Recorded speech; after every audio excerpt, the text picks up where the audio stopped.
Hello guys, welcome to Redditor's Revenge. Here we post amazing revenge stories daily. And if you want more content like this, please do subscribe to the channel and stay tuned with us.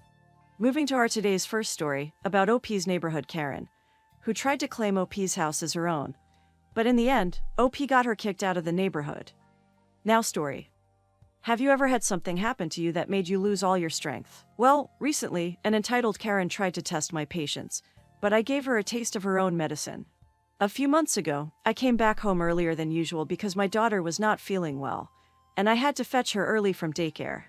Because of my job, I always arrive home at around 7 p.m. on a normal day because it is a long drive from my company. On this day, she was supposed to sleep at a friend's house because I had a business trip planned. Anyways, I got home, only to find that the gate was unlocked. When I entered the house, I saw that the back door which leads into the pool was open. I was carrying my child when I went outside when I heard some voices. I got scared and thought that maybe it was burglars and was prepared to take my child and run.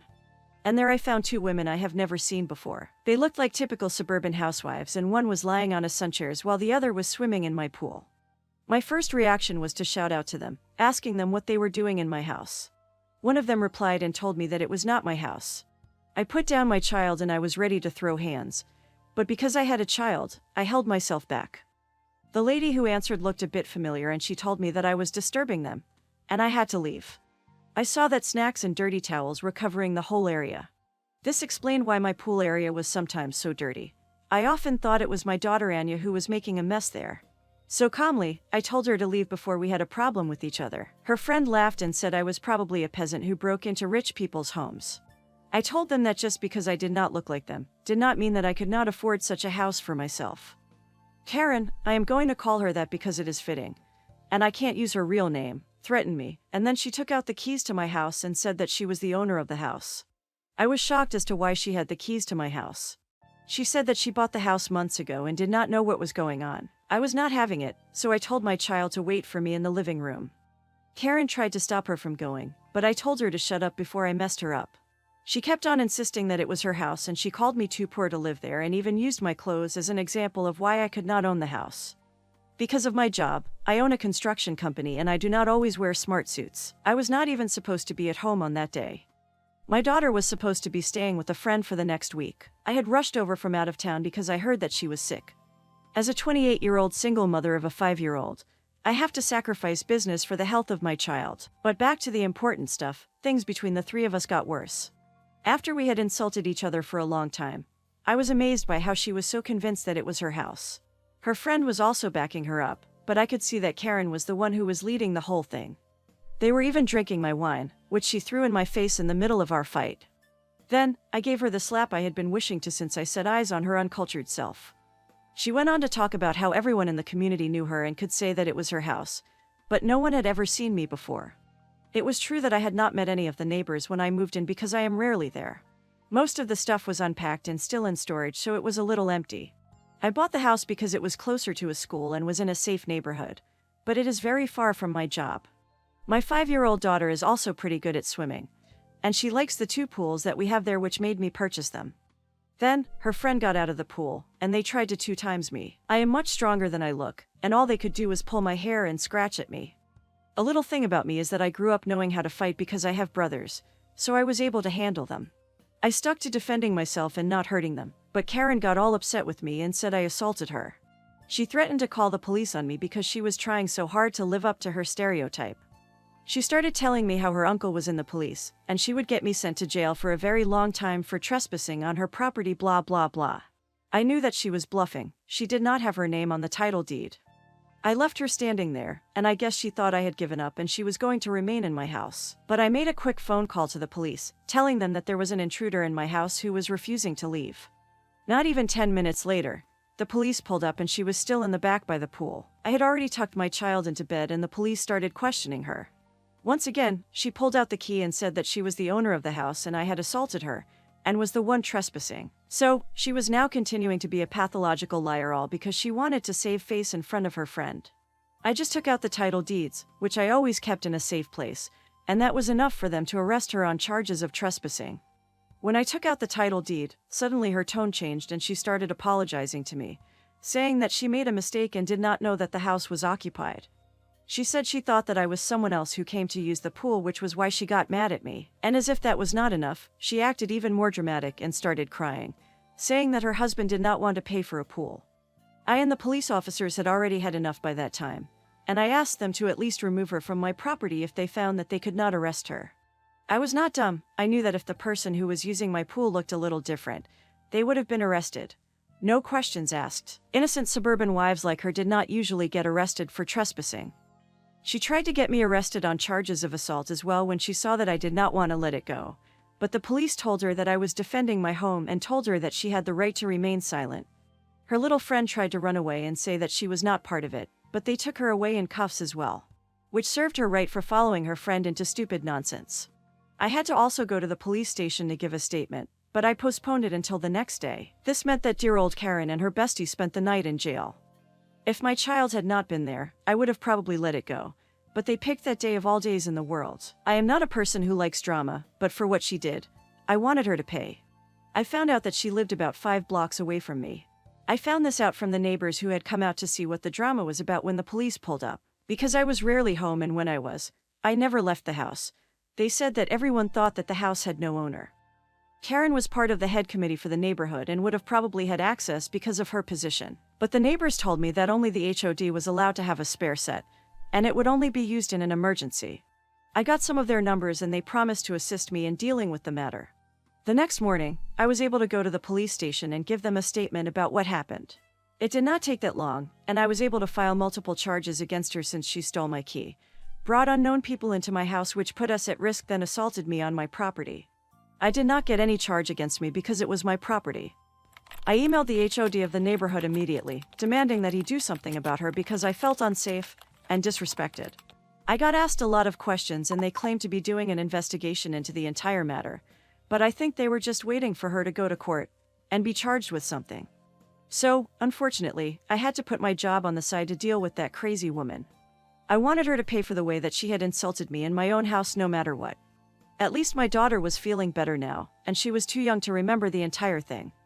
During her hearing, that was when I met the rest of her family who thought they could intimidate me into dropping the case because they were well known. I was not scared of them one bit because I knew that the truth was on my side. Her husband was nowhere to be found though, which I could not blame on him because who would want to be associated with someone like that? The case was very stupid, and the judge was furious that his time had been wasted because she was guilty. The security cameras that were installed in my house and even the street cameras proved she was in my house. She said that she thought the house was empty and she was doing regular inspections as part of the committee. While she was allowed to do regular inspections, it was only on empty houses and with the HOD present, which she failed to do so. Her friend was also charged with the same stuff as her, but she was smart enough to turn on Karen and tell the judge everything to get a lighter punishment. She told everyone Karen told her that it was her new house that her husband had bought for her. She was impressed because the house was very big, luxurious, and had 2 pools. It seems that Karen had started bringing her friends there, especially during the afternoon, and they would hang out. You must be wondering why no one ever stumbled into mine and my daughter's rooms or saw anything that would indicate that it was not our house.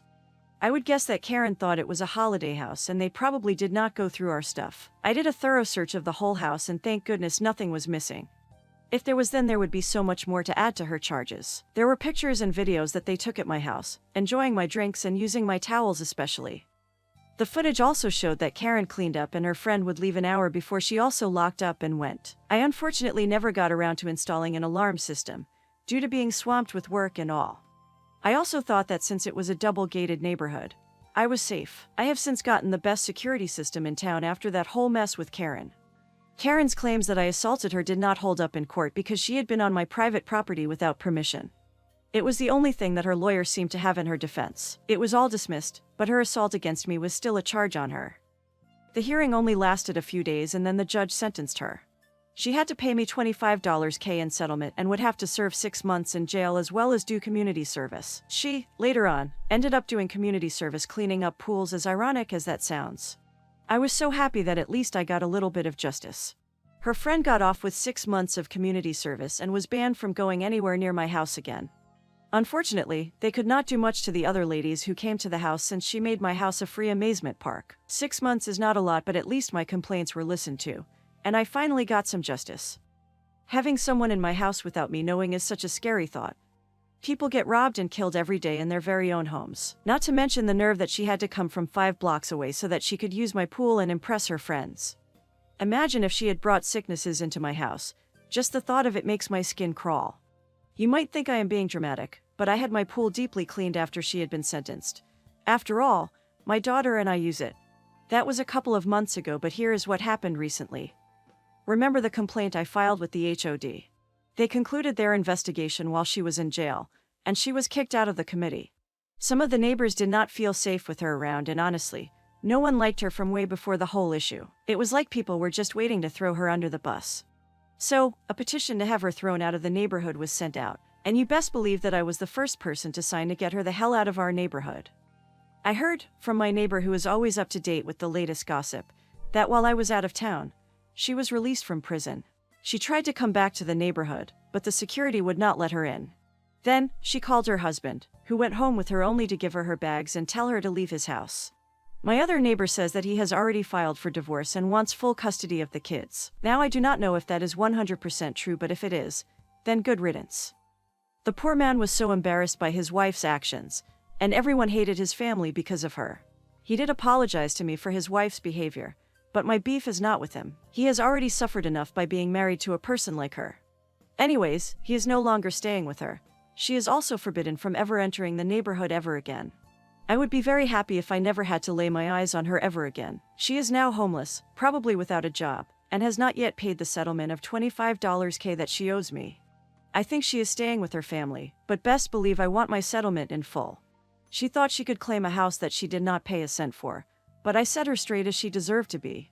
But honestly, where does a person get the guts to pretend that they own someone else's house, and then assault the owner? Now, here is the end of our today's first story. I hope you enjoyed it. And in my opinion, it is very scary to imagine someone inside your house and claiming theirs. Hats off to OP for handling the situation very nicely. Guys, let me know your opinion about this story in the comments section. I would love to read them. So before moving to the next story, please hit the like button and do subscribe to the channel to stay tuned with us for more awesome stories. Now, moving to our second story, which is a short but still satisfying story, about how Opus took revenge on her co-workers after they made fun of her and humiliated her. Now story. I was 18 years old, had been kicked out of my mom's, and was living with my cheating boyfriend. Didn't know at the time while working 3 jobs to make ends meet. I had just started at this sushi chain in our small city when one of the chefs offered to make me a roll. Even if it was comped, it still had to be entered into the POS system. I didn't know how, and asked him to help. As he walked around me, he made a point of slowly, aggressively, rubbing himself against my ass and entire backside in front of the kitchen crew who were all watching. I left the room to gather my composure. I felt so violated and embarrassed. After deciding to walk out, I went back in to grab my things from the cubby. I entered the room to find that every single one of them was eyeing me and laughing at me. It was cruel and humiliating. On the way home, I got pulled over for driving a bit erratically, and got a $900 ticket I absolutely couldn't afford. I was so absolutely infuriated with the chef and everyone there who laughed at me and delighted in schadenfreude at my assault. I guess now it's worth mentioning that they were all immigrants. I'm not necessarily proud of it, but in my anger, I sent an anonymous tip to ICE. A few months later, I saw their Yelp reviews had tanked and all the recent ones were complaining that the entire kitchen had closed. Their kitchen crew was all gone. The waitresses were huddled behind the counter talking about lawyers, and they didn't serve any hot food anymore. And eventually, they shut down. An old coworker confirmed my suspicions were true as well. I'm not racist at all. I wanted revenge and took the cheapest route, I'll admit, but in my heart, I still believed every one of them deserved it. The ticket was for speeding in a school zone. It wasn't a school, but rather a historic, public park with an X-wing light that fell into that category for traffic citations. Failure to yield to pedestrians. They had barely reached the sidewalk and I didn't slow down. Yes, I was wrong, driving without proof of registration and insurance. I had both, but had misplaced the registration and didn't know the login info to the insurance app. This all got thrown out in court for a forgiveness law program they had for young drivers. The manager to who I reported this after I left got charged by the restaurant for embezzling $10,000 and was fired after this. The owner tried not paying me for weeks until I threatened him with lawyers. Then a guy showed up and paid me in cash instead. Now, here is the end of our second story. I hope you enjoyed it, and let me know if you had any bad experience with your boss or managers, or you can also share your opinion about the story in the comments section. So before leaving, please hit the like button and do subscribe to the channel to stay tuned with us for more awesome stories.